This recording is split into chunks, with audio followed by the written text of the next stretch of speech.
So, recently I decided to sell a few requests for One Hit Wonderland on Patreon again.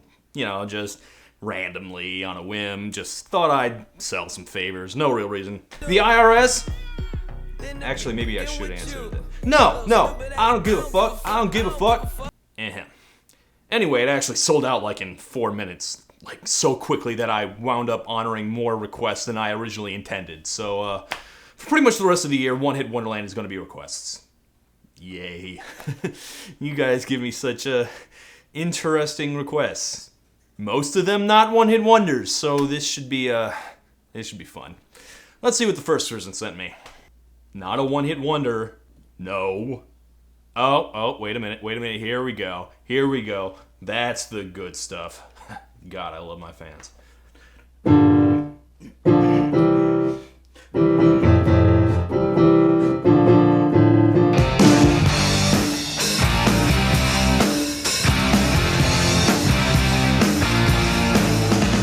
Welcome back to One Hit Wonderland, yeah. The Darkness! Just a little heart.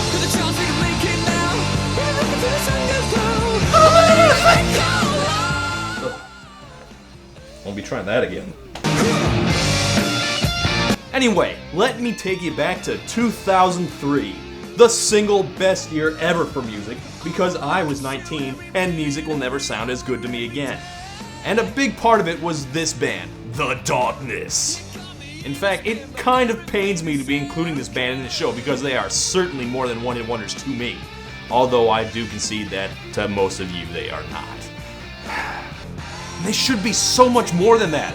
A goofy, retro 80s metal band with kick-ass guitar and a leotard-wearing frontman with a bad case of British teeth and a falsetto into the stratosphere? Who couldn't love them? Well, actually, quite a few people didn't like them at all. A lot of people thought their goofiness and irony made them incredibly obnoxious. I was not one of them, because goofy or not, they had conviction. Whether you treated them as a novelty or not, you could still headbang to them totally sincerely. And nothing sounded like this. It was so awesome. I mean, there were a few retro rock bands out there, but they were like, Buck Cherry and stuff like that. Bands that were trying for something more serious, not The Darkness, who were more inspired by the kind of music that requires you to wear skin-tight spandex jumpers. Something that squeezes your testes hard enough for you to hit the high notes. But like I said, most of you don't remember them for anything but this one song, at least if you're American. And especially if you're the average age of one of my fans. They believed in the thing called love. Why didn't we believe in them?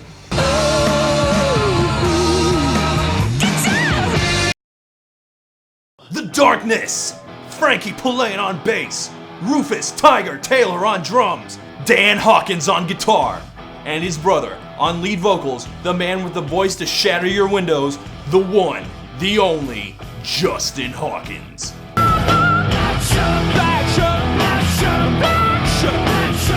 In fact, in my research, I found some of his early solo work, the stuff that would send him on his road to heavy metal stardom. Slumping is for you, slumping is to me. When I slump, I can be at one with the gravity. Starts with an S, ends in a D. When we slump, we can be at one with the gravity. What the hell was that? Okay, after his career writing inane jingles for IKEA, he started his band. Spell it out! Give me a D! D! Give me an R! Darkness! Now, like a lot of bands I cover on this show, they were a much bigger deal in their home country than they were over here. This is their first single, Get Your Hands Off of My Woman. Get your hands off of my woman, motherfucker! Get your hands off of my woman, motherfucker! It wasn't huge, but it did start getting them their buzz, and it's a real crowd favorite in concerts. This is actually one of my less favorite Darkness songs, honestly. I mean, the ingredients are there, it's fun, it's silly, crunchy guitars, ear-splitting falsetto, but it doesn't really work for me. It's mostly an excuse to yell motherfucker at the top of your lungs.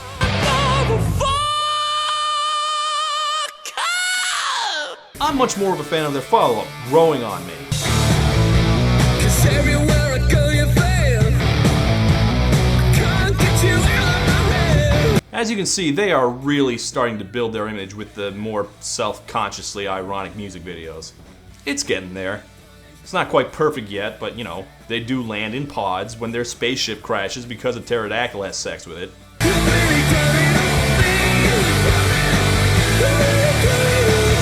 Now, I love this song. Lyrically, it's not like anything groundbreaking. It's pretty straightforward. It's a love song, although there were rumors that it was a reference to STDs, because a lot of people are goddamn idiots. It's already a novelty band. You don't have to impose your own terrible attempts at humor onto them. Off this album, I'd also recommend Black Shuck. The whole album is good, but there's one moment on it that outshone all the rest. This is how most of us in this country were introduced to the Darkness. We didn't get to watch them climb that mountain, we started right at the peak. Can't explain all the feelings that you're making me feel. The Darkness' biggest song is also easily their best. Nothing encapsulated what made them great better than this song. I honestly don't know what else I could add to this. It's one of those songs that's just so boringly perfect that there's not really a lot to say about it. It rocked. What else do you want to know? In fact, this was a good time in general for bands who wanted to make hard rock that was so over the top it went past ironic and back into like sincere again. I mean, we had Andrew WK, we had Electric Six, and it's worth noting that I actually didn't hear any of those acts much on the rock stations, which did still exist back then. I heard about the Darkness entirely through word of mouth. The only retro rock band from overseas they had time for was Jet, because why play a band that actually has their own sound when we could listen to those talentless hacks shit up the place?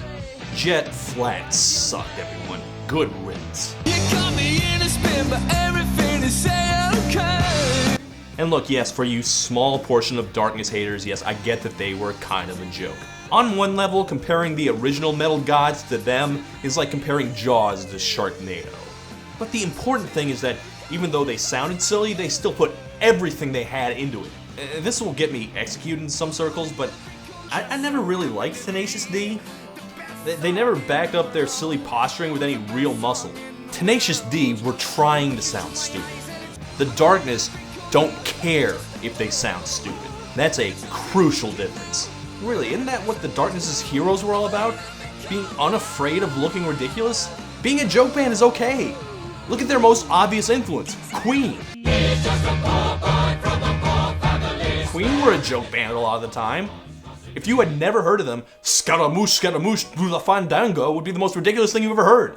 But it works because they believed in themselves just like the Darkness. And any band that introduces a kick-ass guitar solo by shouting, "Guitar!" is alright in my book.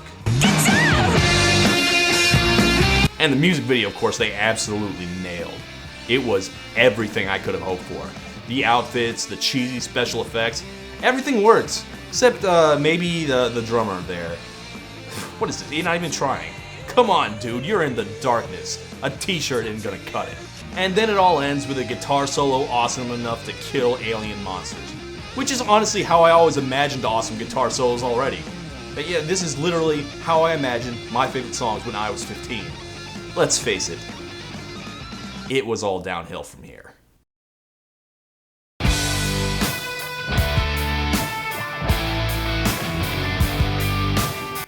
I was never really clear why they picked this as their follow-up single.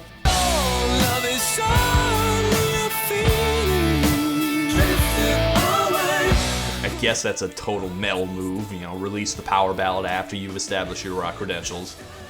But still, is this really what people wanted from this band? It's so serious.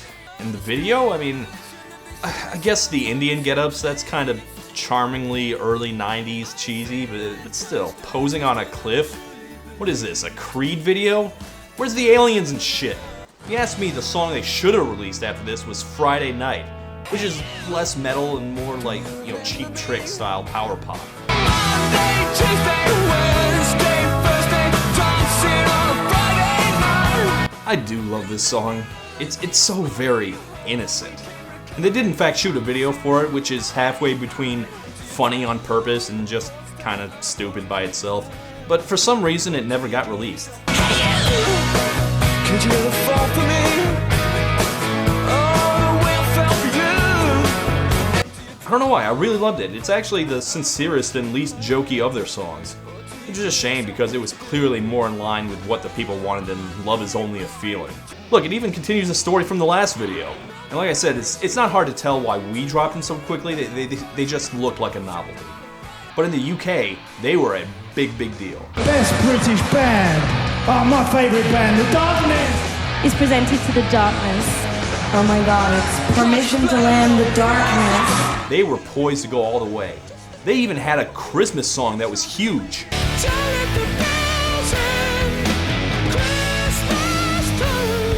Can't pretend I wouldn't mind hearing this on the holidays rather than the billionth airing of Wonderful Christmas Time. Tragically, it did not become the UK Christmas #1.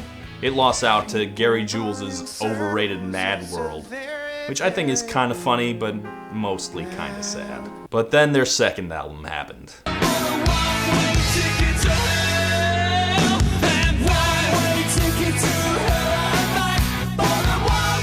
This is One Way Ticket to Hell and Back, the title track from their second album. To be clear, I still like the band at this point, but yeah, maybe they were overdoing it at this point with the comedy.